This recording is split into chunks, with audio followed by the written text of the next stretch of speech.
Our next presentation will be the 2026-27 budget presentation, please.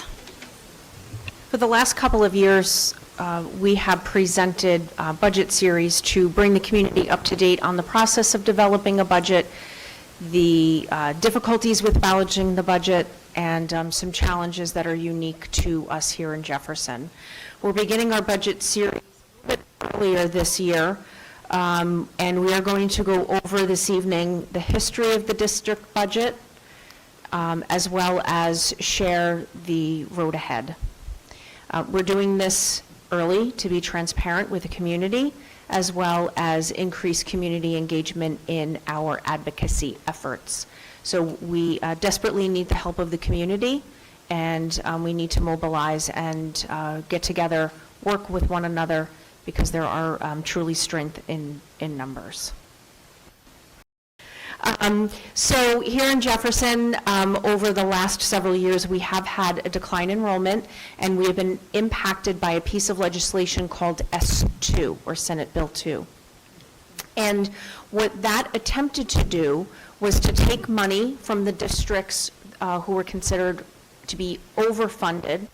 In other words, their enrollment decreased. Meanwhile, the state funding that they received remained the same. And shuffle that into the pot of money and give it to districts that were underfunded, or those districts that had been receiving the same amount of state aid for many years, yet their enrollment has increased. The auditor at last month's budget presentation shared with us that between 2019 and 2025, the district lost $10.8 million in state aid due to S2. Meanwhile, inflationary pressures increased our budget by $14.8 million, leaving us with an approximate $25 million shortfall. We closed the gap by eliminating budget items and increasing revenue. We'll review these measures further along in the presentation. We used surplus and excess surplus to help offset losses to maintain as many student programs as possible. Well, go ahead, Mrs. Giacchi, if you can go to the next slide, please. Sure. Okay, so we'll talk about what we're anticipating for the 26-27 school year, and then we'll talk a little bit more about how we got here exactly. But we're looking at a $4.8 million gap between revenues and expenditures anticipated for the next school year. Like Mrs. Howe said, this effort is to ensure that everyone understands what drives that expectation, and then to engage everyone in our efforts to try to address it. The things, though, that make up that $4.8 million budget gap, and it's worth noting that it's projected at this point, we're dealing with a lot of imperfect information at this point in the budgeting process, but we do the best with the information that we have to kind of chart our path forward. So we have a projected benefits increase. You've heard us talk about the state health benefit plan, how volatile it has been over the last couple of years. And a couple of weeks ago, this number was even higher. So we were looking at over a $5 million budget gap, but because of our efforts to move out of the state plan, we were able to get a slightly lower increase. That's going to be effective for January 1st of 2026. But when you layer that with what is expected in the 26-27 school year, because we will experience an increase in premium costs January 1, 2027 as well, we're looking at an almost $2.7 million increase in that expense line in the next school year. And then when you go down to our projected payroll increase on a base of $38 million, approximately, when you look at something around 3 to 3.4% increase on average across the district, that brings you to $1.3 million increase in that expenditure line. It came up last month in the budget, in the audit presentation rather, that we've been utilizing the excess surplus and surplus, and for many years that was able to be done in a very stable way, but as the expenditures have just outpaced the rate of increase in revenues, we've utilized that, and we do not anticipate having any available. So that's another hole created to the tune of $1 million. And then you just look at the rest of the budget, right? So across anything that is not payroll or benefits expense, things like property insurance, supplies, other services, we utilized 7% increase to estimate what those expenses might look like. And that's just trying to average out things like electric and property insurance are at more of like a 20% increase. Other things are trending closer to the rate of inflation, but when you average all those things together and then add it to the other expense lines, you're looking at just under $6 million in additional expenditures. The only lever that's available in terms of revenue, at least that we know of at this point, is the 2% increase on the tax levy. So at a tax levy of $51.7 million, 2% of that is just over $1 million, and that leaves a projected deficit of just under $4.8 million. This is the story here is that the increase in expenditures is just outpacing the rate of revenue increase. And even with the reductions that have been taken, which we'll go over the last 5 to 7 years, we can't stay ahead of that discrepancy between the expenditures and the revenues. So Jefferson's not alone in this position. There are a number of districts throughout Sussex and Morris who are also in a similar position, and throughout the state, but we're most familiar with those that are closest to us, that have had their funding reduced by S2 and are also facing those same pressures on expenditures. This is a slide that if you have seen our budget presentations over the last 6 or 7 years, it's familiar to you. We experienced this loss based on the S2 legislation, and the idea was to redistribute funding away from districts like Jefferson to other districts who had seen an increase in enrollment during the years leading up to 2018 but hadn't seen any increase in funding. It's also worth noting, though, that no accommodation was made for outside factors that might influence enrollment, such as the provisions of the Highlands Act, which limited development and but did not provide no impact aid was provided to Jefferson. So there were pressures that limited the ability to increase enrollment, which is what drives state aid, but alongside those limitations, there was no compensation made to those towns impacted by that. That's like a unique factor that affects Jefferson, and combined with the S2 legislation, that puts us in a position of being down about $45 million when you consider the cumulative effect. The $10.8 million that Mrs. Howell referenced that the auditor talked about last month, that was a 1-year figure. So when you add up all those years working up towards that, it would be a 10.8, and actually in the last year of S2 it was $11.2 million reduction. When you compare that to the 17-18 school year, it accumulates to a very significant sum. Also, it's helpful to get some context around what changes happened last year. So we experienced a loss due to the implementation of several last-minute budget changes, including the imposition of an arbitrary cap that created an additional loss of $1 million. So what happened was there was changes in the formula. One of those was around special education and how the special ed population is accounted for in the state aid formula. Had that been implemented on its own, the district would have seen an increase of about just under $1.3 million. What ended up happening, because there was a cap that said that no district could have an increase in state funding that exceeded 6%, Jefferson only ended up receiving about $200,000, $250,000, and so there was $1 million in revenue that, had those caps not been put in place, Jefferson would have received that funding. We have no idea really what will happen for the 26-27 budget at this point. We're monitoring legislation that's being proposed, so we will keep you posted on that in future updates. But The only thing that maybe we could count on is perhaps there being a state answer to the problem to create another last-minute Band-Aid, which also happened last year. You may recall we talked about the tax levy incentive aid, and I put that in quotes because very little of that was aid from the state. Mostly it was a shifting of the burden to the local taxpayer to that same tune, about $1 million. So we don't know what to anticipate for this year, so we'll be watching that closely to see what is even available and what assistance is provided.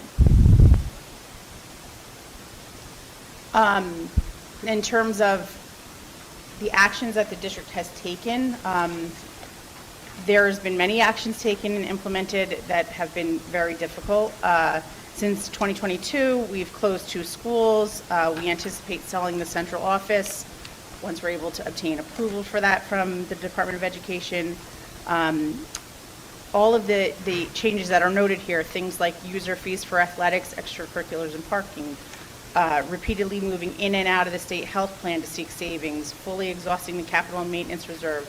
All these create a tremendous amount of administrative effort that's required to implement these things. They also create a lot of pain in the community. It has also created a lot of upheaval amongst our staff, and we're going in and out of benefit programs regularly. So, the difficult decisions have been made and implemented, and we still find ourselves in this precarious position without really any assistance from anyone at the state level.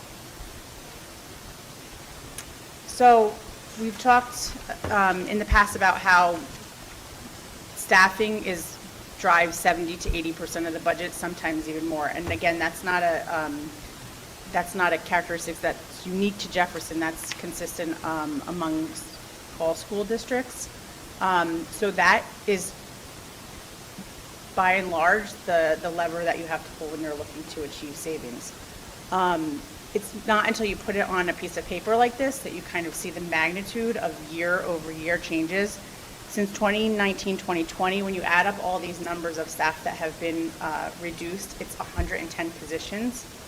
That's staggering. And it's across the board. It's teachers, it's counselors, administrators, principals, supervisors, secretaries, speech therapists, support staff, it's custodians, it's every single facet of our operation has been affected by the reductions.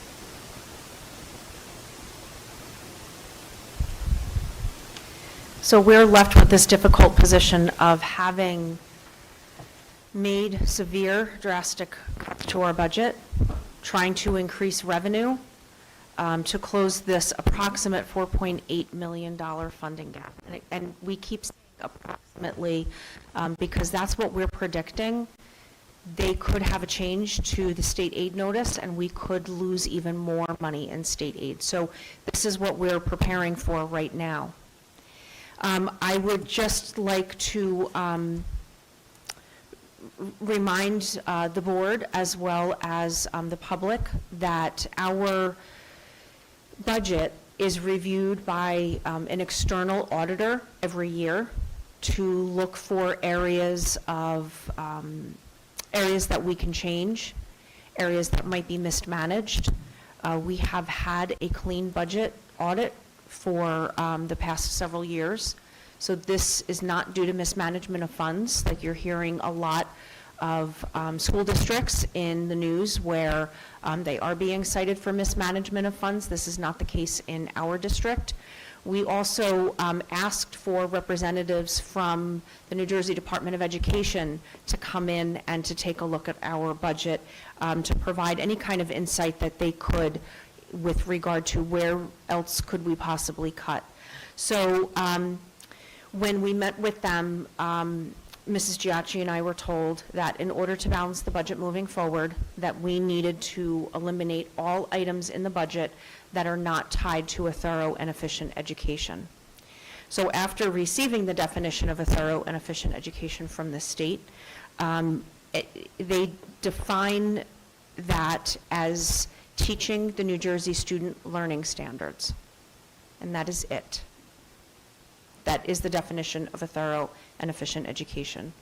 I think those of us in the room would disagree that that is an accurate description. There's more to a child than learning the student learning standards, but that's what we were told that we needed to cut our budget down to.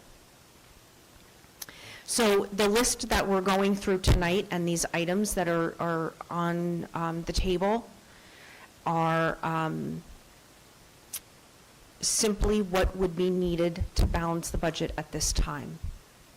They're not being recommended at this time, so I just would like to kind of reiterate that these decisions aren't being made currently at this time, but again, we are trying to bring some transparency to the community, as well as hopefully engage some of you and activate some of you in our advocacy efforts.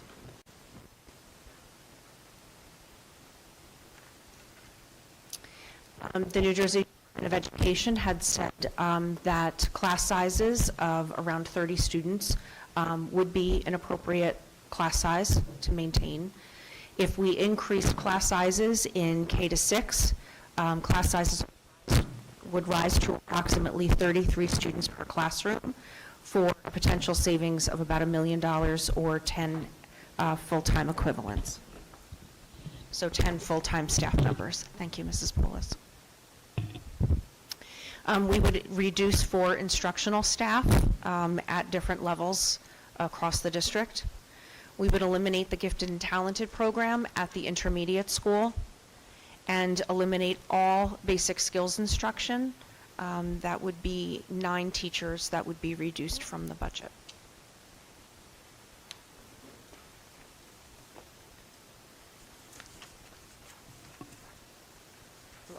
I lost, Mr. Girardi, if you can. Thank you. So reduce instructional staff for 4 positions in the district, as well as eliminate basic skills instruction.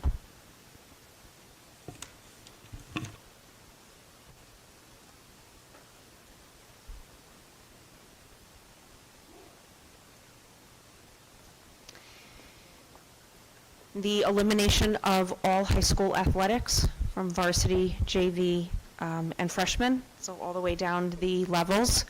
That would be a potential saving of just around $950,000. Reduce the high school extracurriculars by about half, and eliminate all co-curricular activities at both the elementary levels and the intermediate school. The elimination of the high school athletic program, or the reduction or elimination of the co-curricular programs would have an impact on how students spend their time after school, as well as serving as an outlet for students in an activity that they enjoy.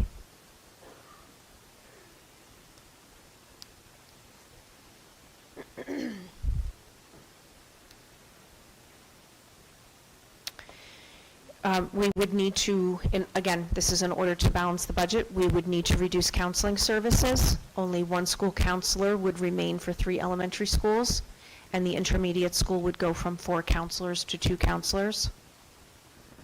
We would reduce nursing services, library, and support staff services, eliminate an instructional supervisor, and eliminate courtesy busing.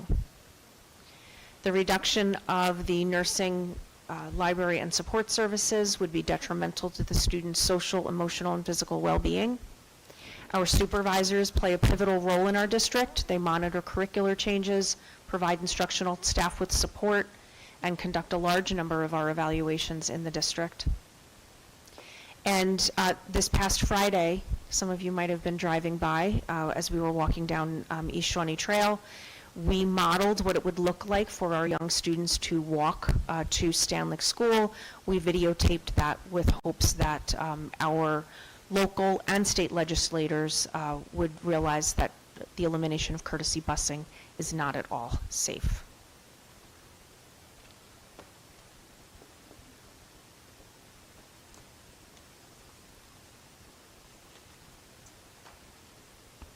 So, all of those cuts come to about 30 additional positions, and eliminating programs that affect like the fabric of this district. It's staggering when you think about them, and what that would mean when you try to actually visualize what a district would look like without those programs. It's $4.8 million in reductions after years and years of cuts. It is important to note that if the deficit is larger, we'd have to consider eliminating specials and electives and consider a reduction in the length of the school day in order to make that happen.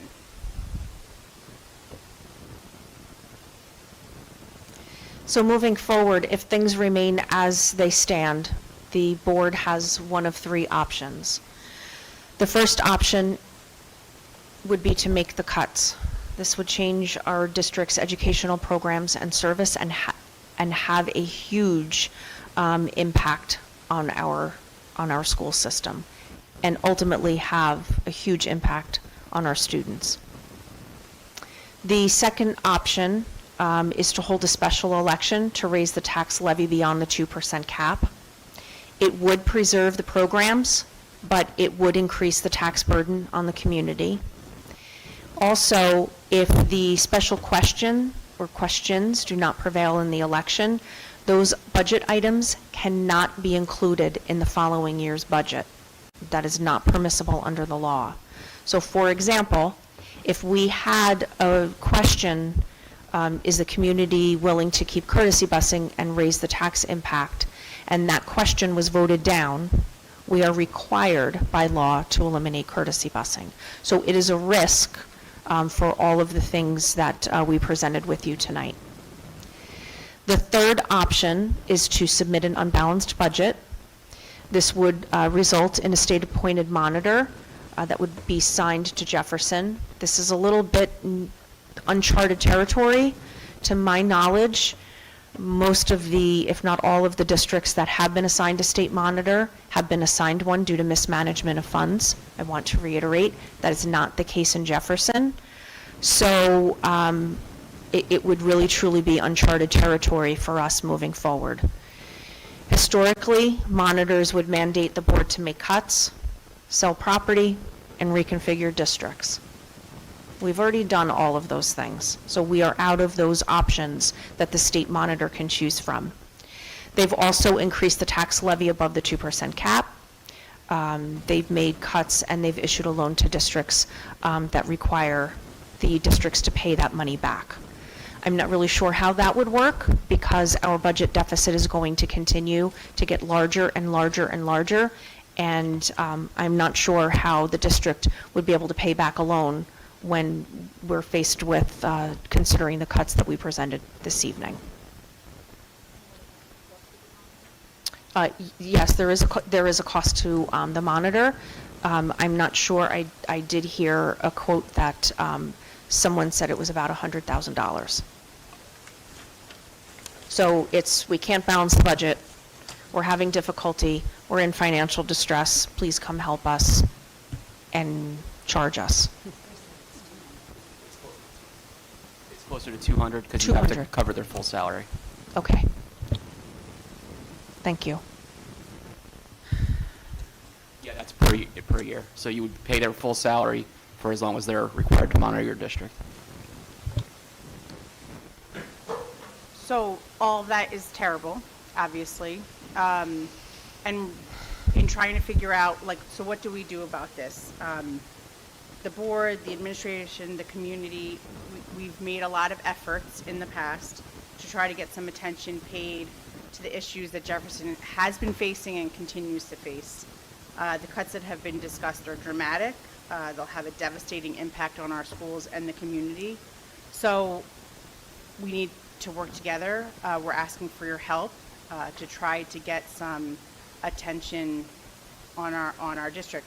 As we were kind of brainstorming, we were looking back at what some of the districts did who fought for S2, right, when they were in the position of being underfunded, and it was a lot of grassroots groundswell over a long period of time, but eventually it did result in that legislation.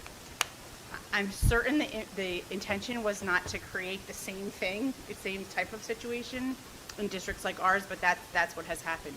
And you pair that with the fact that like the expenditure revenue gap is not, that's not unique to Jefferson. Everyone's facing that. So we're hopeful that we're primed to present things maybe in a different, more direct way that will get some attention, and we need your help with that. So over the next couple of days, we'll be sending out communications, one of which will include a link to a website that's been established specifically about our funding situation that kind of gives a visual to the cuts that we've discussed, like what things might look like. Also, it's going to have a link to a form where you can indicate your interest in being part of this effort that we're going to have, which will likely include a special budget hearing in January where we'd like for people to come and talk about what these cuts would mean for either themselves as students or for your families and for the community at large. We're looking to make this information known to the people that have the ability to change things in Trenton. So we need to hear from all of you and your neighbors. So if you, when you receive that communication, please sign up, please share what these cuts would mean to you.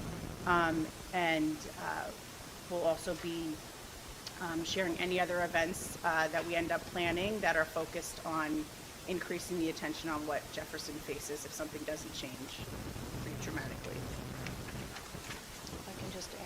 If I can just add along to that. So our advocacy efforts have included letter writing campaigns to all state legislators, local legislators, senators, members of the assembly. I have gone to testify at the Senate and Assembly Budget and Appropriations Committee hearings multiple times. What's that? We asked them for the funding formula. They refused to give it, so we needed to engage in a lawsuit in order to get it. It was so highly redacted that it just unintelligible. We went down to the Department of Education to provide public feedback and public comments last year in the spring when they were asking for information on funding. We've said it a number of times, we're not alone in this, although I truly believe that Jefferson is one of the communities that is in the worst position. And in addition to a decline in enrollment, and in addition to losing state funding and inflationary pressures, we're also in a unique position where 88% of our district is impacted by the Highlands Act. And 88% of Jefferson is restricted on building. And though the Highlands Act provides the beauty that Jefferson is known for, the recreational trails, the lakes, the mountains, et cetera, because businesses aren't able to develop, the rateable base is so low compared to other areas in Morris County, Sussex County, that the tax burden falls on the community members. And that's unfortunate that Jefferson taxes are already high. That's part of the reason our enrollment is dropping, because people love to live in Jefferson. They're aging in place. When you're an empty nester, sometimes in other communities, they downsize, move south, go to different communities. Empty nesters stay here in Jefferson. It is a great place to be. So again, we're not the only ones that are in this position. However, I do believe that we're unique because of the challenges that we face because of the Highlands Act. So with all of that said, we've tried to advocate. We have said repeatedly over and over again, it's easy to give us impact aid for the Highlands Act. That would still allow the funding formula that they claim is working as intended and is great to continue running as they had intended, and it would be certainly very helpful to us in Jefferson. So we need, like Mrs. Giacchi said, we need your help because Dr. Jinks, Mrs. Giacchi, and I going down to Trenton to testify just isn't enough anymore. We need to scream from the rooftops. We need to scream from the mountaintops that we are in desperate times and in dire straits here in Jefferson. So please help us.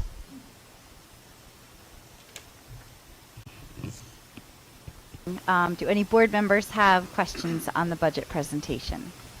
I just have one quick question. As we're presenting this to the community, there's many members of our community that are not on social media. So what is our plan to make sure that those that are not on social media are involved, particularly our seniors, making sure that they understand, especially if we're going to be asking a question, that they understand the reason for the question, since they are taxpayers in this community. And I also want to just state that it is very important that we all participate in whatever action the board is asking, whether that's calling our local governors or our local senators, whatever it is that we do that. Today on my timeline on Facebook, a message from Mikey Sherrill popped up where she is asking about a survey. It's on nj.gov/govelect. So I would highly recommend that she's asking some questions about what she could do. So don't hesitate to reach out to our newly elected governor as well. I'm sure she'd love to hear from us. But that is my question, is how do we plan on reaching out to the members of the community that are not on social media? So before I answer the question, can you just repeat that website one more time? Sure. It was nj.gov/gov, G-O-V, elect, E-L-E-C-T. Thank you. You're welcome. So with regard to a special question, anytime that a special question goes out for a vote, it's the question and then it's the impact statement. So everything would be clearly laid out. We can certainly get a newsletter out and ask for it to be shared at the senior centers, community centers, the health departments, those kinds of places. Would it be possible to involve the town council as well to make sure that they are on board as our town council? They should be doing their best to support the school district as well. So could we also make sure that they are involved, and anyone that is attending those council meetings, make sure that they're getting the word out as well? We can certainly speak to the members of the town council, sure. Yep. I have a question. Is there a way we could put a list together of people that can contact, people that sponsored the bill, our local people that represent the constituents? And my advice, because I've done it myself, is bipartisan, because Board of Ed is not a partisan issue, so you can reach across the aisle and you can contact anybody that really is on one of the subcommittees for education. I've done that myself. I've gotten nowhere, but I don't stop and I keep flowing. And I think, to use a basketball term, you got to flood the zone. So tomorrow, I will send out a letter to the Falcon community, and in that letter to the Falcon family will be a link to the new webpage, and on that webpage is the contact information for legislators. Yes. And I guess, kind of going back to what Jamie was talking about, is there a way that we can get that to our, residents that are not on social media? Because even though they may not have kids in the district, they may be aging in place, they can still be advocates for the district and contact our elected representatives. The more people that contact the elected representatives, the harder it's going to be for them to brush us off. Piggybacking off of that, could we contact the Golden Age Club and the Milton Senior Club? Those two are good representatives for the seniors, and they have contact with them. And I think churches and other religious organizations too are a good place to start as well. I know, working in the clinical trial space, that's one of the things that, pharmaceutical companies are doing to try to get better participation in clinical trials. And, more diverse participation in clinical trials, is going to community-based organizations, including, churches and such. So if we can, reach out to them as well, that can also be another way to get to people that we don't normally get to, that aren't on social media, that don't attend the board meetings. Yeah, I would just, any community, junior women's club, just comes to mind, any community organization that we could reach out to, the JTEF, our PTAs, any help that they could provide to us would be greatly appreciated.